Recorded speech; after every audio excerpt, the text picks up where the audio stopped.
ಬನ್ನಿ ಸ್ನೇಹಿತರೆ, ನಮ್ಮ ನಮಸ್ತೆ ಹಿಂದೂಸ್ತಾನ್ ಹಿಂದಿನ ಎಪಿಸೋಡ್ಗೆ ಎಲ್ಲರಿಗೂ ಸ್ವಾಗತ ಸುಸ್ವಾಗತ. ನೋಡಿ, ನಮ್ಮ ಹಿಂದೂ ಪದ್ಧತಿ ಏನಿದೆ ಅದು ಮೆಡಿಸಿನಲ್ಲಿ ಆಯುರ್ವೇದದಲ್ಲಿ ಏನು ಮಾಡ್ತೀವಿ, ನಾವು ಒಂದು ಮಾತು ಹೇಳ್ತೀವಿ, ಏನು ಅಂದರೆ ಆಹಾರನೇ ಔಷಧಿ ಅಂತ. ಏನಾಗ್ಬಿಟ್ಟಿದೆ ಮಾಡರ್ನ್ ಡೇಸಲ್ಲಿ, ಇವಾಗಿನ ಪರಿಸ್ಥಿತಿನಲ್ಲಿ ಅಮೇರಿಕಾ ಹಿಂದೆ ಹೋಗಿ ಹೋಗಿ ಹೋಗಿ ಔಷಧಿನೇ ಆಹಾರ ಮಾಡ್ಕೊಂಡ್ಬಿಟ್ಟಿದ್ದೀವಿ. ಏನು ಅಂದರೆ 15-20 ಮಾತ್ರೆ ನುಂಗ್ತೀವಿ. ಬೆಳಗ್ಗೆ ಒಂದು ಮಾತ್ರೆ, ಮಧ್ಯಾಹ್ನ 8 ಒಂದು ಮಾತ್ರೆ, 10-11 ಗಂಟೆಗೆ ಒಂದೊಂದು ಥರ ಮಾತ್ರೆಗಳು, ಒಂದು ಊಟ ಆದಮೇಲೆ ಇನ್ನೊಂದು ಥರ ಸೆಟ್ ಆಫ್ ಮಾತ್ರೆಗಳು. ಏನಾಗುತ್ತೆ, ಹೆಚ್ಚು ಕಡಿಮೆ 100-200 ಗ್ರಾಮ್ ಮಾತ್ರೆ ನುಂಗ್ತೀವಿ. ಏನಾಗುತ್ತೆ ಇದರ ಪ್ರಭಾವ? ನಾವು 40 ವರ್ಷಕ್ಕೇನೆ ಕಿಡ್ನಿ ಫೇಲ್ಯೂರ್, 40 ವರ್ಷಕ್ಕೇನೆ ಹಾರ್ಟ್ ಅಟ್ಯಾಕ್, 25 ವರ್ಷಕ್ಕೇನೆ ಡಯಾಬಿಟೀಸ್, ಈ ಥರ ಕಾಯಿಲೆಗಳೆಲ್ಲ ಬರುತ್ತೆ. ಅದೇನಾಗುತ್ತೆ, ವೈದ್ಯೋ ನಾರಾಯಣ ಹರಿ ಅಂತ ಹೇಳ್ತೀವಿ.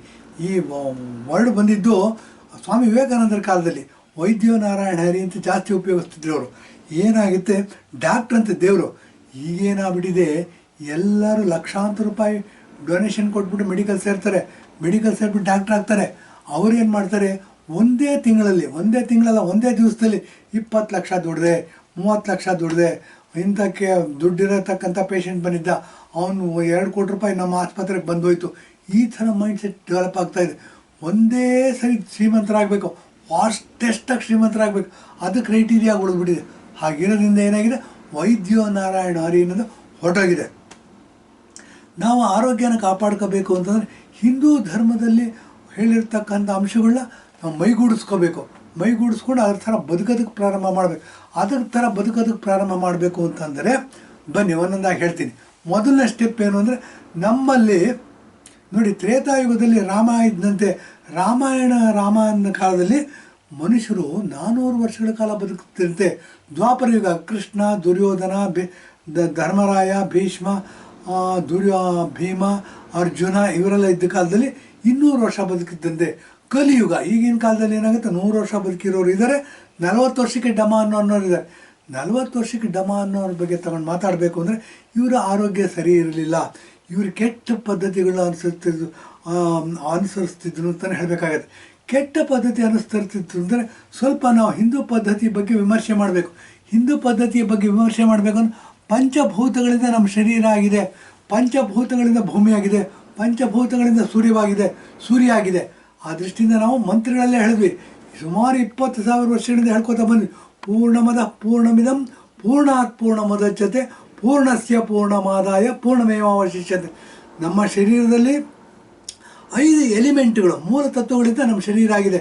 ಮೊದಲನೇ ಎಲಿಮೆಂಟ್ ಬಂದ್ಬಿಟ್ಟು ಅಗ್ನಿ, 2ನೇ ಎಲಿಮೆಂಟ್ ಬಂದ್ಬಿಟ್ಟು ವಾಟರ್ ಪೃಥ್ವಿ, ಮೂರನೇ ಎಲಿಮೆಂಟ್ ಬಂದ್ಬಿಟ್ಟು ವಾಟರು, 3ನೇ ಎಲಿಮೆಂಟ್ ಬಂದ್ಬಿಟ್ಟು ವಾಯು, 4ನೇ ಎಲಿಮೆಂಟ್ ಬಂದ್ಬಿಟ್ಟು ಆಕಾಶ, 5ನೇ ಎಲಿಮೆಂಟ್ ಬಂದ್ಬಿಟ್ಟು ಅಗ್ನಿ, ವಾಯು, ಆಕಾಶ, ಪೃಥ್ವಿ, ನೀರು. 5 ಎಲಿಮೆಂಟ್ಗಳಿಂದ ಶರೀರ ಆಗಿದೆ ಅಂತಂದ್ವಿ. ಈ ಶರೀರ 5 ಎಲಿಮೆಂಟ್ಗಳಾಗಿದೆ ಅಂತಂದ್ರು, ಭೂಮಿ ಆಗಿರೋದು 5 ಎಲಿಮೆಂಟಿಂದ, ಸೂರ್ಯ ಆಗಿರೋದು 5 ಎಲಿಮೆಂಟಿಂದ. ಸೂರ್ಯನಲ್ಲಿ ಏನಾಗಿದೆ, 5ನೇ ಎಲಿಮೆಂಟ್ ಫೈರು ಭಾಳ ಪ್ರಖರವಾಗಿದೆ. ಹಾಗಾಗಿ ಅಲ್ಲಿ ಯಾರು ಹತ್ತಿರ ಹೋಗ್ತಾರೆ ಸುಟ್ಟು ಭಸ್ಮ ಆಗ್ತಾರೆ. ಭೂಮಿ ಏನಾಗಿದೆ, ಪೃಥ್ವಿ ತತ್ವ 5ನೇ ಎಲಿಮೆಂಟ್ ಏನಿದೆ, 5 ಎಲಿಮೆಂಟ್ಗಳಲ್ಲಿ ಪೃಥ್ವಿ ತತ್ವ ಜಾಸ್ತಿ ಇರೋದ್ರಿಂದ ನಾವು ಪೃಥ್ವಿ ತತ್ವದ ಮೇಲೆ ವಾಸ ಮಾಡ್ತೀವಿ. ಮತ್ತು ಪೃಥ್ವಿ ತತ್ವವನ್ನು ಯೂಸ್ ಮಾಡಿಕೊಂಡು ನಾವೆಲ್ಲ ಬದುಕ್ತಿದ್ದೀವಿ. ನಾವೆಲ್ಲ ಆರೋಗ್ಯವಾಗಿ ಬದುಕಬೇಕು ಅಂತಂದರೂ ಈ 5 ತತ್ವಗಳ ಬಗ್ಗೆ ವಿಮರ್ಶೆ ಮಾಡಬೇಕು, 5 ತತ್ವಗಳನ್ನ ಅರ್ಥ ಮಾಡ್ಕೋಬೇಕು. ಆ ದೃಷ್ಟಿಯಿಂದ ಇವತ್ತು ನೀರು ಅನ್ನೋ ತತ್ವದ ಬಗ್ಗೆ ಹಿಂದೆನೂ ಮಾತಾಡಿದ್ದೀನಿ, ಇವತ್ತು ಮಾತಾಡ್ತೀನಿ. ನೋಡಿ, ನಾವು ಆಹಾರವನ್ನು ತಿಂತೀವಿ, ಪೃಥ್ವಿ ತತ್ವವನ್ನು ತಿಂತೀವಿ. ಪೃಥ್ವಿ ತತ್ವ ಅಂದರೆ ಆಹಾರ ಧಾನ್ಯಗಳಿರ್ಬೋದು, ಅಕ್ಕಿ ಇರಬಹುದು, ಅಕ್ಕಿ, ರಾಗಿ, ಜೋಳ, ಗೋಧಿ ಇರ್ಬೋದು. ಇದಲ್ಲದೆ ಪ್ರೋಟೀನ್ ಅಂಶಗಳು ಅಂದರೆ ಬೇಳೆಕಾಳುಗಳು ಅಂತ ಬಂದುಬಿಟ್ರೆ ಹೆಸರುಬೇಳೆ, ತೊಗರಿಬೇಳೆ, ಬೇಕಾದಷ್ಟು ಬೇಳೆಕಾಳುಗಳಿವೆ. ಇವೆಲ್ಲ ನಮಗೆ ಪ್ರೋಟೀನ್ ಕೊಡ್ತಕ್ಕಂಥ ಅಂಶಗಳು. ಇದಲ್ಲದೆ ಮೊಳಕೆ ಬಂದಿರತಕ್ಕಂಥ ಕಾಳುಗಳನ್ನ ತಿಂತೀವಿ, ಜೀವಸತ್ವ ಇರ್ತಕ್ಕಂಥ ಹಸಿರು ತರಕಾರಿಗಳನ್ನ ತಿಂತೀವಿ. ಇದೆಲ್ಲದನ್ನು ಜನರಲೈಸ್ ಮಾಡಿ ಹೇಳಬೇಕು ಅಂತಂದ್ರೆ ಪೃಥ್ವಿ ತತ್ವವನ್ನು ತಿಂತಿದ್ದೀವಿ ನಾವು. ಪೃಥ್ವಿ ತತ್ವವನ್ನು ನಮಗೆ ಏನು ದೇಹಕ್ಕೆ ಹಿಡಿಸುತ್ತೆ ಅದನ್ನು ತಿಂದುಬಿಟ್ರೆ ಆಯುರ್ವೇದ ಆಹಾರನೇ ಔಷಧಿ ಆಗುತ್ತೆ. ಔಷಧಿನ ಆಹಾರ ಮಾಡ್ಕೋಬಾರ್ದು, ಆಹಾರನ ಔಷಧಿ ಮಾಡ್ಕೋಬೇಕು. ಆ ದೃಷ್ಟಿಯಿಂದ ನೀರಿನ ಬಗ್ಗೆ ಇವತ್ತು 2ನೇ ತತ್ವ ಭಾಳ ಇಂಪಾರ್ಟೆಂಟ್ ತತ್ವ, ಪೃಥ್ವಿ ತತ್ವ. ಆದ ನಂತರ ಅದರ ಬಗ್ಗೆ ಹಿಂದೆನೂ ಮಾತಾಡಿದ್ದೀನಿ, ಇವತ್ತು ಸಹ ಮಾತಾಡ್ತೀನಿ. ನೋಡಿ, ನಾವು ತಿಂದಿರ್ತಕ್ಕಂಥ ಆಹಾರ ಜೀರ್ಣ ಆಗಬೇಕು ಅಂದರೆ, ತಿಂದಿರ್ತಕ್ಕಂಥ ಆಹಾರ ಮೈಗೆ ಹತ್ತಬೇಕು ಅಂದರೆ, ತಿಂದಿರ್ತಕ್ಕಂಥ ಆಹಾರ ಅಸಿಮಿಲೇಟ್ ಆಗಬೇಕು ಅಂದರೆ, ತಿಂದಿರ್ತಕ್ಕಂಥ ಆಹಾರ ರಕ್ತಗತವಾಗಬೇಕು ಅಂದರೆ ತಿಂದಿರ್ತಕ್ಕಂಥ ಆಹಾರ ರಕ್ತಕ್ಕೆ ಪೋಷಕಾಂಶಗಳು, ಜೀವಸತ್ವಗಳು, ಮಿನರಲ್ಸ್ಗಳನ್ನ ಕೊಡಬೇಕು ಅಂತಂದರೆ, ಅದನ್ನು ಕೆಂಪು ರಕ್ತ ಕಣಗಳು ಮೈಗೂಡಿಸ್ಕೋಬೇಕು ಅಂತಂದರೆ ಅದಕ್ಕೆ ಮುಖ್ಯವಾದ ವೆಹಿಕಲ್ ಬೇಕು. ವೆಹಿಕಲ್ ಅಂತಂದ್ಬಿಟ್ರೆ ಮೈಸೂರಿಂದ ಬೆಂಗಳೂರಿಗೆ ಹೋಗಬೇಕು ಅಂತಂದರೆ ನೋಡಿ, ನಡ್ಕೊಂಡು ಹೋಗ್ಬೋದು, ಸೈಕಲ್ ಹೋಗ್ಬೋದು, ಮೋಟರ್ ಬೈಕಲ್ಲಿ ಹೋಗ್ಬೋದು, ಬಸ್ಸಲ್ಲಿ ಹೋಗ್ಬೋದು, ರೈಲಲ್ಲಿ ಹೋಗ್ಬೋದು, ಹೆಲಿಕಾಪ್ಟ್ರಲ್ಲಿ ಹೋಗ್ಬೋದು, ವಿಮಾನದಲ್ಲಿ ಹೋಗ್ಬೋದು. ಇದೆಲ್ಲ ಒಂದು ಸಾಧನೆ. ಅಂದರೆ ಈ ಸಾಧನೆಗಳ ಮುಖಾಂತರ ಅಂದರೆ ಮೈಸೂರಿಂದ ಬೆಂಗಳೂರು ತಲುಪ್ತೀವಿ ಅನ್ನೋ ಒಂದು ಉದಾಹರಣೆ. ಹಾಗೆ ನಾವು ತಿಂದಿರ್ತಕ್ಕಂಥ ಆಹಾರ ಮೈಗೆ ಹತ್ತಬೇಕು ಅಂತಂದರೆ ಒಂದೇ ಒಂದು ಸಾಧನ ಇರೋದು, ಅದೇ ನೀರು. ಆ ನೀರನ್ನು ಕುಡಿಬೇಕು. ಎಷ್ಟು ಕುಡಿಬೇಕು ಅಂತ ಬರುತ್ತೆ, ಎಂಥ ನೀರು ಕುಡಿಬೇಕು, ಎಷ್ಟು ಕುಡಿಬೇಕು ಅನ್ನೋದ್ರಲ್ಲಿ ಸೈನ್ಸ್ ಇದೆ. ಇದ್ರ ಬಗ್ಗೆ ಮಾತಾಡ್ತೀನಿ ಬನ್ನಿ. ಸ್ವಲ್ಪ ಮಾತಾಡ್ತೀನಿ, ಎಷ್ಟು ಮಾತಾಡಿದ್ರು ಸಾಲದು ನೀರಿನ ಬಗ್ಗೆ. ಆದರೆ ಸ್ವಲ್ಪ ಶುರು ಮಾಡ್ತಿದ್ದೀವಿ ಇವತ್ತು. ಏನು ಅಂದರೆ, ಹಾಗಾದರೆ ನಾವು ತಿಂದಿದ್ದ ಆಹಾರವನ್ನು ಜೀರ್ಣಿಸ್ಕೋಬೇಕು, ರಕ್ತಗತವಾಗಬೇಕು, ಅದು ನಮಗೆ ಶಕ್ತಿ ಕೊಡಬೇಕು, ನಮಗೆ ಚೈತನ್ಯ ತುಂಬಬೇಕು, ವಿಗರ್ ವೈಟಾಲಿಟಿನ ಜಾಸ್ತಿ ಮಾಡಬೇಕು ಅಂತಂದರೆ ನಾವು ಊಟ ಮಾಡಿದ ಮೇಲೆ ನೀರನ್ನ ಕುಡಿಲೇಬೇಕು. ಹಾಗಾದರೆ ಊಟದ ಜೊತೆಗೆ ನೀರು ಕುಡಿಯೋದು ನಿಷಿದ್ಧನಾ? ಜನರಲಾಗಿ ನಿಷಿದ್ಧ, ಆದರೆ ನೀರನ್ನ ಕುಡಿಬೋದು. ಸೈಂಟಿಫಿಕ್ಕಾಗಿ ನೀರು ಕುಡಿಬೇಕು. ಸೈಂಟಿಫಿಕ್ಕಾಗಿ ನೀರು ಕುಡಿಬೇಕು ಅಂದರೆ ನೋಡಿ, ನಮ್ಮ ಹಿಂದೂ ಧರ್ಮದಲ್ಲಿ ಮೇಲ್ವರ್ಗದ ಜನ ಇದ್ದಾರೆ, ಅವರು ಉದ್ಧರಣೆಯಲ್ಲಿ ನೀರು ಕುಡಿತಾರೆ. ಆಪೋಷಣ ತೊಗೊಂಡ್ರು ಅಂತ ಹೇಳ್ತೀವಿ. ಮತ್ತು ನೀವು ಉದ್ಧರಣೆಯಲ್ಲಿ ನೀರು ಕುಡಿತಾರೆ. ಉದ್ಧರಣೆಯಲ್ಲಿ ನೀರು ಕುಡಿಯೋದ್ರಿಂದ ಹಾರ್ಟ್ ಅಟ್ಯಾಕ್ ಆಗಿರ್ತಕ್ಕಂಥ ವ್ಯಕ್ತಿನೂ ಸಹ ನಾವು ಬದುಕಿಸ್ಬೋದು. ಇದು ಇರಲಿ, ಯಾರಾದರೂ ಇದ್ರ ಬಗ್ಗೆ ಏನಾದರೂ ಪ್ರಯೋಗ ಮಾಡಿದರೆ ನಾವು ಫೀಡ್ಬ್ಯಾಕ್ ಕೊಡ್ಬೋದು. ನಾವು ಮಾಡಿದ್ದೀವಿ ಪ್ರಯೋಗಗಳನ್ನ, ಅನುಸರಿಸ್ಬೇಡಿ. ಯಾಕೆಂತಂದರೆ ಎಕ್ಸ್ಪರ್ಟ್ ದೃಷ್ಟಿಯಿಂದ ಮಾತ್ರ ಇದು ಮಾಡಬೇಕೆ ಹೊರತು ಜನಸಾಮಾನ್ಯರು ಮಾಡೋಕ್ಕೆ ಹೋಗಬಾರ್ದು. ಎಲ್ಲ ಹಾರ್ಟ್ ಅಟ್ಯಾಕ್ ಆಗಿರೋರನ್ನ ಉದ್ಧರಣೆಯಲ್ಲಿ ನೀರು ಕುಡಿಸಿ, ನೀರು ಹಾಕಿಬಿಟ್ರೆ ಘಟ ನೀರು ಕುಡಿಸ್ಬಿಟ್ಟು ಸತ್ತೋಗ್ಬಿಡ್ತಾರೆ ಅವರು. ಏನು ಅಂತಂದರೆ ಆಸ್ಪತ್ರೆಗೆ ಕರ್ಕೊಂಡು ಹೋಗಿ ಏನು ಪದ್ಧತಿಗಳಿದೆ ಅದನ್ನು ಅನುಸರಿಸಿ ಅಂತ ಹೇಳ್ಬಿಟ್ಟು ಮುಂದುವರಿಸ್ತೀನಿ. ನಾವು ತಿಂದಿರ್ತಕ್ಕಂಥ ಆಹಾರ ಮೈಗೂಡಿಸ್ಕೋಬೇಕು, ತಿಂದಿರ್ತಕ್ಕಂಥ ಆಹಾರ ರಕ್ತಗತವಾಗಬೇಕು, ತಿಂದಿರ್ತಕ್ಕಂಥ ಆಹಾರ ಶಕ್ತಿಯಾಗಿ ನಮ್ಮ ಕಣ್ಣುಗಳಿಗೆ, ನಮ್ಮ ಮೂಗಿಗೆ, ನಮ್ಮ ಕಿವಿಗೆ, ನಮ್ಗೆ ಓಡೋದಕ್ಕೆ ಶಕ್ತಿ, ಕೆಲಸ ಮಾಡೋದಕ್ಕೆ ಶಕ್ತಿ ಬೇಕು ಅಂತಂದರೆ ಕೆಂಪು ರಕ್ತಗಳಿಗೆ ಹೋಗಿ ಅಲ್ಲಿಂದ ಅದು ಬೇರೆ ಅಂಗಾಂಗಗಳಿಗೆ ಶಕ್ತಿನೂ ಕೊಡುತ್ತೆ ಕೆಂಪು ರಕ್ತಗಳು. ಸೊ ಹಾಗಾಗಿ ಈ ನೀರು ವೆಹಿಕಲ್ ಥರ ಕೆಲಸ ಮಾಡುತ್ತೆ. ನೋಡಿ, ಎಂಥ ನೀರನ್ನ ಕುಡಿಬೇಕು ಅನ್ನೋ ಸಮಸ್ಯೆ ಬರುತ್ತೆ. ಎಷ್ಟು ಕುಡಿಬೇಕು ಅನ್ನೋದು, ಊಟ ಜೀರ್ಣ ಆಗಬೇಕು ಅಂತಂದರೆ ಇಲ್ಲಿ ಒಂದು ಉದಾಹರಣೆ ಹೇಳ್ತೀನಿ ನಾನು. ಭೂಮಿ ತಗೊಂಡ್ರೆ, ನಾವು ಪ್ರಕೃತಿ ಜೊತೆಗೆ ಸಿಂಕ್ ಮಾಡಬೇಕು ಅಂತ ಹೇಳ್ತೀವಿ. ಭೂಮಿನ ತೊಗೊಂಡ್ರೆ ಭೂಮಿಯ 2/3 ಭಾಗದಲ್ಲಿ ನೀರಿದೆ. 1/3 ಭಾಗದಲ್ಲಿ ಮಾತ್ರ ನಾವು ವಾಸ ಮಾಡ್ತಾಯಿದ್ವಿ. ಅದನ್ನೇ ಪ್ರಕೃತಿ ಜೊತೆ ಸಿಂಕ್ ಮಾಡ್ಕೋಬೇಕು ಅಂತಂದರೆ ನಾವೇನಾದರೂ 1 kg ಅಷ್ಟು ಆಹಾರ ಗಟ್ಟಿ ಪದಾರ್ಥವನ್ನು ತಿಂದರೆ 2 ಲೀಟ್ರ್ 2 kg ಅಷ್ಟು ನೀರು ಕುಡಿಬೇಕು. ಜ್ಞಾಪಕ ಇಟ್ಕೋಬೇಕು. ಮತ್ತು ಮನುಷ್ಯನಿಗೆ ಭಾಳ ಇಂಪಾರ್ಟೆಂಟ್ ಊಟದ ವಿಷಯದಲ್ಲಿ ನೋಡಿ, ಏನಾಗುತ್ತೆ, 15, 20, 25, 30 ವರ್ಷದವರೆಗೂ ಏನು ಮಾಡ್ತೀವಿ, ಚೆನ್ನಾಗಿ ತಿಂದುಬಿಡ್ತೀವಿ, ಜೀರ್ಣ ಆಗುತ್ತದು. ನೀರಿನ ಮಹತ್ವದ ಬಗ್ಗೆ ಹೀಗೆ ಎಷ್ಟೇ ಮಾತಾಡೋದು ಸಾಲದು ಅನಿಸುತ್ತೆ. ಬನ್ನಿ, ನೀರನ್ನ ಕುಡಿಬೇಕು. ಎಂಥ ನೀರನ್ನ ಕುಡಿಬೇಕು ನೋಡಿ, ಅಸ್ತಮಾ ಇರ್ತಕ್ಕಂಥವ್ರು ಥಂಡೀರನ್ನ ಕುಡಿತಾರೆ. ಥಂಡೀರನ್ನ ಕುಡಿದ್ಬಿಟ್ಟು ಏನಾಗುತ್ತೆ, ಅಸ್ತಮಾ ಜಾಸ್ತಿ ಆಗುತ್ತೆ, ಉಲ್ಬಣ ಆಗುತ್ತೆ. ಅದರಲ್ಲೂ ಎಸ್ಪೆಷಲಿ ಸಾಯಂಕಾಲ 6 ಗಂಟೆ ಮೇಲೆ ಕುಡಿದ್ಬಿಟ್ರೆ ರಾತ್ರಿ 2 ಗಂಟೆ ಆದರೂ ನಿದ್ದೆ ಬರಲ್ಲ, ಇಲ್ಲ 2 ಗಂಟೆಗೆ ಎದ್ದು ಕೂತ್ಕೋತಾರೆ. ಇದು ಸಾಧಾರಣ. ಹಾಗಾಗಿ ನೀರನ್ನ ಕುಡಿಬೇಕು ಅಂತಂದರೆ ಸೈಂಟಿಫಿಕ್ಕಾಗಿ ಸ್ವಲ್ಪ ವಿಶ್ಲೇಷಣೆ ಮಾಡಬೇಕು. ನೋಡಿ, ರಾತ್ರಿ ಹೊತ್ತು ಹೊಟ್ಟೆ ತುಂಬ ಊಟ ಮಾಡಬಾರ್ದು. ಯಾರಿಗೆ ಅಸ್ತಮಾ ಇದೆ ಅವರು ಖಾಲಿ ಹೊಟ್ಟೆಯಲ್ಲಿ ಸಾಯಂಕಾಲ 5 ಗಂಟೆ ಒಳಗೆ ಅರ್ಧ ಹೊಟ್ಟೆ ತುಂಬ ಊಟ ಮಾಡ್ಬೋದು. ಈಸಿಯಾಗಿ ಡೈಜೆಸ್ಟ್ ಆಗ್ತಕ್ಕಂಥ ಆಹಾರವನ್ನು ಮಾತ್ರ ತಿನ್ನಬೇಕು. ತಿಂದುಬಿಟ್ಟು 1 ಲೋಟ ಬಿಸಿನೀರು, 1 ಲೋಟ ಬಿಸಿನೀರು ಅಂತಂದರೆ ಸುಮಾರು 150ರಿಂದ 200 ml ಅಥವಾ 250 ml ಆಗ್ಬೋದು. ಅಷ್ಟು ಬಿಸಿನೀರನ್ನ, ನೀರು ಎಷ್ಟು ಬಿಸಿ ಇರಬೇಕು ಅಂತಂದರೆ ನೀರಿನ ಟೆಂಪ್ರೇಚರು ಬಾಡಿಗೆ ಟ್ರಾನ್ಸ್ಫರ್ ಆಗಬೇಕು. ಅಂಥ ಬಿಸಿ ನೀರನ್ನ ಕುಡಿದು ಮಲಗೋದ್ರಿಂದ ಅಸ್ತಮಾದ ಉಲ್ಬಣ ಏನಿರುತ್ತೆ, ತೀವ್ರತೆ ಏನಿರುತ್ತೆ, ಅದು ಕಡಿಮೆ ಆಗುತ್ತೆ. ಇದು ಗಮನದಲ್ಲಿ ಇಟ್ಕೋಬೇಕಾಗಿರೋ ಅಂಶ.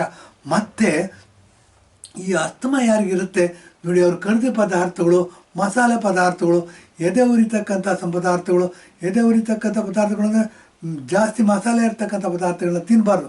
ಈಸಿಯಾಗಿ ಡೈಜೆಸ್ಟ್ ಆಗಿರ್ತಕ್ಕಂಥ ಸಾಫ್ಟ್ ಆಹಾರಗಳನ್ನ ತಿನ್ನಬೇಕು. ಸಾಫ್ಟ್ ಆಹಾರಗಳನ್ನ ತಿಂದು ರಾತ್ರಿ ಮಲಗೋಕ್ಕಿಂತ ಮುಂಚೆ 250 ml ವರೆಗೂ, 150 ml ಇಂದ ಹಿಡಿದು 250 ml ವರೆಗೂ ಬಿಸಿನೀರನ್ನ ಕುಡಿಬೇಕು. ಬಿಸಿನೀರಿನ ಟೆಂಪರೇಚರ್ ಆಗಿರಬೇಕು, ನೀರಿನ ಟೆಂಪರೇಚರ್ ಬಾಡಿ ಟ್ರಾನ್ಸ್ಫರ್ ಆಗಬೇಕು, ಆ ಥರ ಇರಬೇಕು. ಮತ್ತು 100 ml ಕುಡಿಯೋದಕ್ಕೆ ಮಿನಿಮಮ್ 10 ನಿಮಿಷ ತಗೋಬೇಕು. ಅಂದರೆ ಗುಟುಕು ಬೈ ಗುಟುಕು ಉದ್ಧರಣೆಯಲ್ಲಿ ನೀರು ಕುಡಿಯೋದು ಅಂತೀವಿ, ಆ ಥರ ಕುಡಿಬೇಕು. ಅದು ಔಷಧಿಯಾಗಿ ಕೆಲಸ ಮಾಡುತ್ತೆ.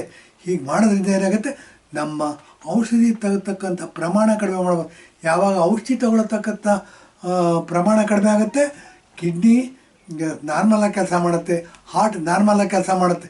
ದೇಹಕ್ಕೆ ತನ್ನಷ್ಟಕ್ಕೆ ತಾನೇ ರೆಸಿಲಿಯನ್ಸ್ ಇದೆ. ರೆಸಿಲಿಯನ್ಸ್ ಪುನರ್ ಸ್ಥಿತಿಸ್ಥಾಪಕತ್ವದ ಗುಣ ಇದೆ. ಏನು ಅಂತಂದರೆ ರಬ್ಬರ್ನ ಎಳೆದು ಬಿಟ್ಬಿಟ್ರೆ ಮತ್ತು ಒರಿಜಿನಲ್ ಬಿಟ್ಬಿಟ್ರೆ ಮತ್ತು ಒರಿಜಿನಲ್ ಸ್ಟೇಟಿಗೆ ಬರುತ್ತೆ. ದೇಹಕ್ಕೆ ಆ ಥರತಕ್ಕಂಥ ಶಕ್ತಿ ಇದೆ. ಸಾಯೋವರೆಗೂ ಈ ಥರ ಶಕ್ತಿ ಇದೆ.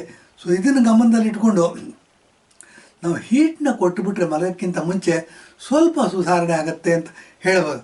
ಇದು ಒಂದು. ಎರಡು, ಪಿತ್ತ ಜಾಸ್ತಿ ಇದ್ದರೆ, ಪಿತ್ತ ನೆತ್ತಿಗೇರಿದ್ರೆ ಏನಾಗುತ್ತೆ ಅಂತ ಅಂದ್ಬಿಟ್ಟು ಕೇಳ್ತೀವಿ ನಾವು. ಪಿತ್ತ ನೆತ್ತಿಗೇರಿದೆ ಬಡ್ಡಿ ಮಗನಿಗೆ ಅಂತೀವಿ. ಇದೇನಾಗುತ್ತೆ, ತಂದೆ ತಾಯಿಗಳು ಮಕ್ಕಳು ಕೇಳ್ತಿರ್ತಾರೆ. ಪಿತ್ತ ಜಾಸ್ತಿ ಆದರೆ ಕಾಮದ ಇವುಗಳು ಜಾಸ್ತಿ ಆಗುತ್ತೆ. ಆ ದೃಷ್ಟಿಯಿಂದ ಏನಾಗುತ್ತೆ, ಯಾರಿಗೆ ಪಿತ್ತದ ಪ್ರಭಾವ ಜಾಸ್ತಿ ಇರುತ್ತೆ ನ್ಯಾಚುರಲಾಗಿ ನಿದ್ದೆ ಕಡಿಮೆ ಆಗುತ್ತೆ. ಮತ್ತು ಅವರು ಬೇಕಾದಷ್ಟು ತಲಾಟೆ ಮಾತಾಡ್ತಾರೆ. ಎಲ್ಲದಕ್ಕೂ ಕ್ವಶನ್ ಮಾಡೋದು, ತಲಾಟೆ ಕ್ವಶನ್ಗಳು ಮಾಡೋದಿರುತ್ತೆ. ಅಂಥವ್ರು ಏನು ಮಾಡ್ತಾರೆ, ರೂಮ್ ಟೆಂಪ್ರೇಚರ್ ಇರ್ತಕ್ಕಂಥ ನೀರು ಕುಡಿಬೇಕು. ಈಗ ಬನ್ನಿ, ಏನು ನೀರಿನ ವಿಷಯ ಮಾತಾಡ್ತಾ, ನೀರು ವೆಹಿಕಲ್ಲು ನಮಗೆ ಬೆಂಗಳೂರಿಂದ ಮೈಸೂರಿಗೆ ಹೋಗಬೇಕು, ಮೈಸೂರಿಂದ ಬೆಂಗಳೂರಿಗೆ ಹೋಗಬೇಕು ಅಂದರೆ ವೆಹಿಕಲ್ ಬೇಕು. ಹಾಗೆ ದೇಹದಲ್ಲಿ ತಿಂದಿರ್ತಕ್ಕಂಥ ಪದಾರ್ಥಗಳು, ಖನಿಜಗಳಿರ್ಬೋದು, ಪೋಷಕಾಂಶಗಳಿರ್ಬೋದು, ಜೀವಸತ್ವಗಳು, ಕೆಂಪು ರಕ್ತಕಣಗಳಿಗೆ ಸೇರಿಸ್ಬೇಕು ಅಂತಂದರೆ ಒಂದು ವೆಹಿಕಲ್ ಬೇಕು. ಆ ವೆಹಿಕಲ್ಲೇ ನೀರು. ನೀರಿನ ಬಗ್ಗೆ ಮಾತಾಡ್ತಾ ಇದ್ವಿ. ಈ ಥರ ನೀರಿನ ಬಗ್ಗೆ ಮಾತಾಡ್ತಾ ಇರಬೇಕಾದ್ರೆ ಊಟದ ಜೊತೆಯಲ್ಲಿ ನೀರು ಕುಡಿಯೋದು ನಿಷಿದ್ಧ, ಜನರಲಾಗಿ ನಿಷಿದ್ಧ. ಯಾಕೆ ಅಂತಂದರೆ ಹೊಟ್ಟೆ ಚೀಲಕ್ಕೆ ಆಹಾರ ಹೋದ ಮೇಲೆ ಹೊಟ್ಟೆ ಚೀಲದಲ್ಲಿ ಹೈಡ್ರೋಕ್ಲೋರಿಕ್ ಆ್ಯಸಿಡ್ ರಿಲೀಸ್ ಆಗುತ್ತೆ. ಹೈಡ್ರೋಕ್ಲೋರಿಕ್ ಆ್ಯಸಿಡ್ ಯಾಕೆ ರಿಲೀಸ್ ಆಗುತ್ತೆ ಅಂತಂದರೆ ಆಹಾರವನ್ನು ಬ್ರೇಕ್ ಡೌನ್ ಮಾಡುತ್ತೆ.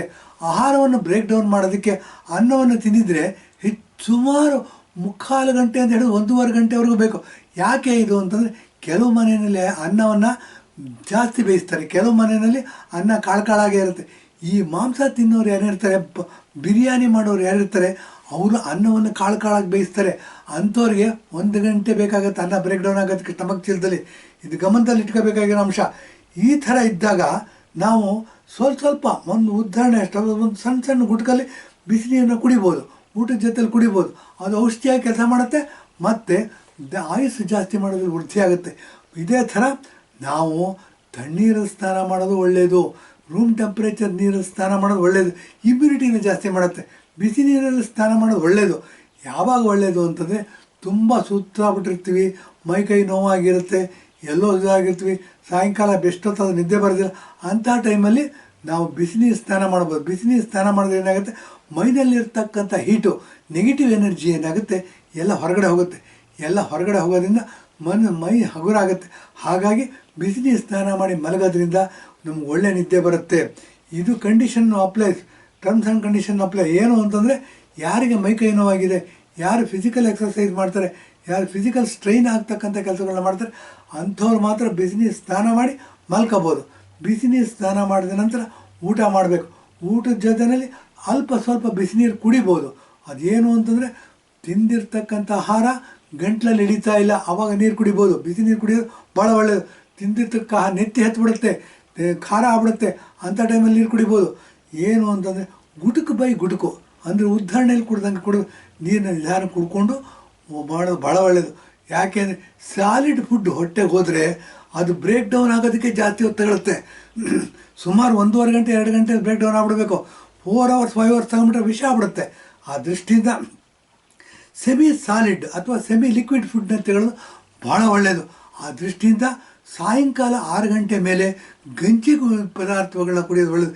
ಎಸ್ಪೆಷಲಿ ಯಾರು 40 ವರ್ಷ ಆಗಿರುತ್ತೆ, 50 ವರ್ಷ ಆಗಿರುತ್ತೆ, ಯಾರಿಗೆ ದಮ್ ಸಮಸ್ಯೆ ಇರುತ್ತೆ, ಯಾರಿಗೆ ನಿದ್ದೆ ಸಮಸ್ಯೆ ಇರುತ್ತೆ, ಯಾರಿಗೆ ಬೇರೆ ಸಣ್ಣ ಪುಟ್ಟ ಕಾಯಿಲೆಗಳಿರುತ್ತೆ, ಅವರೆಲ್ಲರೂ ಗಂಜಿ ಕುಡಿಯೋದು ಒಳ್ಳೆಯದು. ಗಂಜಿ ಕುಡಿಯೋದು ಅಂತಂದರೆ ನೋಡಿ, ರಾಗಿ ಹಿಟ್ಟನ್ನ ಬಿಸಿ ಮಾಡ್ಬೋದು, ಬಿಸಿ ಮಾಡಿಬಿಟ್ಟು ಗಂಜಿ ಮಾಡ್ಕೊಂಡು ಕುಡಿಬೋದು. ಅಥವಾ ರವೆನ ಹುರಿದ್ಬಿಟ್ಟು, ಹೋಳಿಗೆ ರವೆ ಬರುತ್ತೆ, ಚಿರೋಟಿ ರವೆ ಬರುತ್ತೆ, ಅದನ್ನು ಹುರಿದ್ಬಿಟ್ಟು ಅದನ್ನು ಗಂಜಿ ಮಾಡ್ಕೊಂಡು ಕುಡಿಬೋದು. ಇದು ಭಾಳ ಒಳ್ಳೆಯದು. ಎಸ್ಪೆಷಲಿ 60 ವರ್ಷ ಆಗಿರೋರು ಏನೇ ಕಾಯಿಲೆ ನಡ್ತಾ ಇರ್ಬೋದು, ಅವರಿಗೆ ಇದು ಶಮನ ಮಾಡುತ್ತೆ, ಉಪಶಮನ ಮಾಡುತ್ತೆ, ಕಾಯಿಲೆ ತೀವ್ರತೆಯನ್ನು ಕಡಿಮೆ ಮಾಡುತ್ತೆ ಅಂಥೇಳಿ ಇಂದಿನ ಎಪಿಸೋಡ್ ಮುಗಿಸ್ತಾ ಇದೆ. ನೀರು ನೋಡಿ ಇಷ್ಟು ದೊಡ್ಡ ಪ್ರಭಾವವನ್ನು ಬೀರುತ್ತೆ. ಹಾಗಿರೋದ್ರಿಂದ semi solid semi liquid food ಅಂತ ಹೇಳ್ತೀವಿ. ಅದರಲ್ಲೂ 60 ವರ್ಷ ಆಗಿರೋರ ಮೇಲೆ ಅಂತೀವಿ. 60 ವರ್ಷ ಆಗಿದ್ದರೆ ಬಾದಾಮಿ ತಿಂದರೂ ವಿಷ ಆಗುತ್ತೆ ರೀ ಅವರಿಗೆ. ಎಂಥ ನ್ಯೂಟ್ರಿಷಿಯಸ್ ಫುಡ್ ತಿಂದರೂ ವಿಷ ಆಗುತ್ತೆ. ಅಂಥವರು ಏನು ಅಂತಂದರೆ semi liquid food, semi solid food ತಿನ್ನೋದು ಒಳ್ಳೆಯದು, ಗಂಜಿ ರೂಪದಲ್ಲಿ ತಿನ್ನೋದು ಒಳ್ಳೆಯದು. 6 ಗಂಟೆ ಮೇಲೆ ಏನು ತಿನ್ನಬಾರ್ದು ಅಂತೇಳಿ ಇಂದಿನ ಎಪಿಸೋಡ್ ಮುಗಿಸ್ತಾ ಇದ್ದೀನಿ. ಧನ್ಯವಾದ, ನಮಸ್ಕಾರ.